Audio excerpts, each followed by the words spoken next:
अखंड मंथन के सभी दर्शकों को नमस्कार। मैं हूं शेखर त्रिपाठी और आप देख रहे हैं हमारी विशेष वेब सीरीज का सीजन 2 जो भविष्य मालिका ग्रंथ पर आधारित है। और ये जो भविष्य मालिका है ये उड़िया भाषा में लिखी गई है और उसमें संसार के महाविनाश की गाथा के पश्चात कैसे नवयुग निर्माण होगा, कैसे सतयुग आएगा, इस पर विस्तार से भविष्यवाणी की गई है।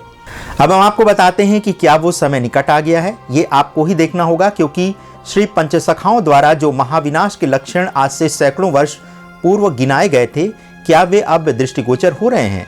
तो देखिए पहले कि महाविनाश के लक्षण क्या हैं और क्या आप ऐसा अनुभव कर रहे हैं कि वर्तमान समय में ऐसा हो रहा है। तो आइए आपको दिखाते हैं कि क्या संकेत उन्होंने दिए थे महाविनाश के। तो पहला संकेत ये था कि भविष्य मालिका के अनुसार धरती पर प्राकृतिक आपदाएं आएंगी और इस कालखंड में किसानों की खेती के प्रति रुचि कम हो जाएगी। जंगली जानवर जंगलों से निकलकर नगरों और आबादी वाले क्षेत्र में आने लगेंगे। पिछले कोरोना के लॉकडाउन में आपने देखा भी होगा कि कैसे वन्यजीव नगरों और आबादी वाले क्षेत्रों में टहलने लगे थे। बात मात्र इतना ही नहीं है, अपितु आने वाले समय में ये जंगली जीव मनुष्य पर प्राणघातक हमले भी करने लगेंगे।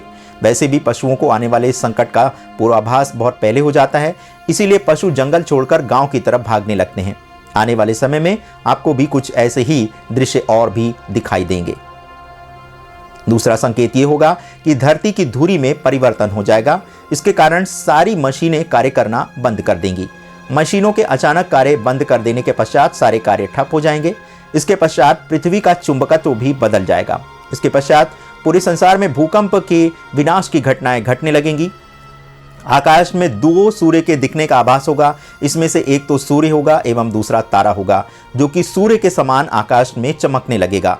ये कोई धूमकेतु या उल्का पिंड भी हो सकता है, जो कि सूर्य के समान प्रकाशमान दिखाई देगा। इसी कालखंड में अंतरिक्ष से कोई उल्का पिंड बंगाल की खाड़ी में हिंद महासागर में गिरेगा, जिसके पश्चात समुद्र में सुनामी की विनाशक लहरें उठेंगी और इस सुनामी में ओडिशा के 6 जिले डूब जाएंगे। यहाँ तक कि पुरी में भगवान जगन्नाथ के मंदिर की 22वीं सीढ़ी तक पानी आ जाएगा। उस समय समुद्र की लहरें इतनी तीव्र होंगी कि मंदिर के ऊपर लगे नील चक्र के ऊपर से पानी निकल जाएगा। किंतु ये स्थिति आने से पूर्व ही भगवान जगन्नाथ के भक्त भगवान जगन्नाथ के श्री विग्रह को कटक से 30 किलोमीटर दूर छतिया भट्ट नामक स्थान पर भगवान जगन्नाथ जी की स्थापना कर देंगे। ध्यान देने योग्य बात यह है कि ओडिशा प्रांत में जो विध्वंस की घटना होगी वह रात्रि के समय होगी।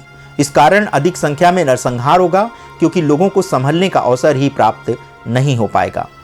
इसे पूर्व की तीसरा संकेत बताएं। आप ये जान लें कि संपूर्ण घटनाएं 2022 से लेकर 2029 के मध्य ही घटेंगी।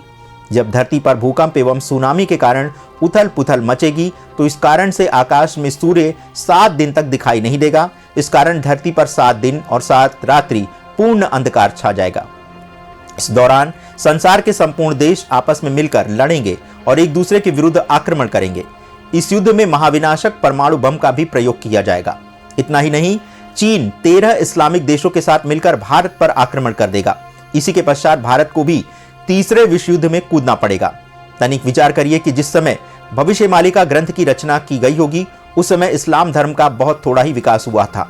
तब भी श्री कृष्ण के पंचसखाओं को यह ज्ञात हो गया था कि यह धर्म संसार का दूसरा सबसे बड़ा धर्म बन जाएगा। भविष्य मालिका के अनुसार यह विश्व युद्ध 6 वर्ष 6 माह तक लंबा खिंचेगा। भविष्य मालिका के अनुसार भारत देश का अंतिम राजा एक योगी होगा, जो कि हिंदू होगा और उसके कोई संतान नहीं होगी। तीसरे विश्व युद्ध के दौरान भारत की अर्थव्यवस्था इतनी अस्त व्यस्त हो जाएगी कि कुछ समय के लिए भारत में सैन्य शासन लगाना पड़ेगा। विश्व युद्ध का आरंभ रूस एवं चीन के द्वारा किया जाएगा, जो धीरे धीरे पूरे संसार में फैल जाएगा। किंतु भारत इस महायुद्ध में अंतिम 13वें माह में सम्मिलित होगा। इसी के पश्चात भारी विनाश के फलस्वरूप भारत इस विश्व युद्ध में विजयी होगा। किंतु क्या इस विश्व युद्ध में भारत मात्र अपने सैनिकों के पराक्रम के बल पर युद्ध में विजयी होगा, या फिर कोई अवतारी पुरुष के द्वारा? संसार की सारी हाहाकारी शक्तियों का विनाश कैसे होगा, ये जानने के लिए देखिए हमारा तीसरा एपिसोड, जिसमें हम आपको बताएंगे उस अवतारी पुरुष के विषय में जिसके आने की प्रतीक्षा मानव हजारों वर्षों से कर रहा है और संसार के प्रत्येक धर्म में उसके आगमन की बात लिखी गई है। यदि भविष्य मालिका वेब सीरीज के संबंध में आप कोई और विशेष जानकारी हम तक पहुंचाना चाहते हैं तो आपका स्वागत है, ताकि हम इस सीरीज की गुणवत्ता में और भी वृद्धि कर सकें। आप हमें ये जानकारी विस्तार से हमारे व्हाट्सएप नंबर 7905414965 पर भी दे सकते हैं, या फिर आप हमें ईमेल कर सकते हैं akhandmanthan@gmail.com पर। बने रहें हमारे साथ हमारी इस विशेष वेब सीरीज के साथ। अपना बहुमूल्य समय हमें प्रदान करने हेतु आप सभी दर्शकों का हृदय से आभार। नमस्कार।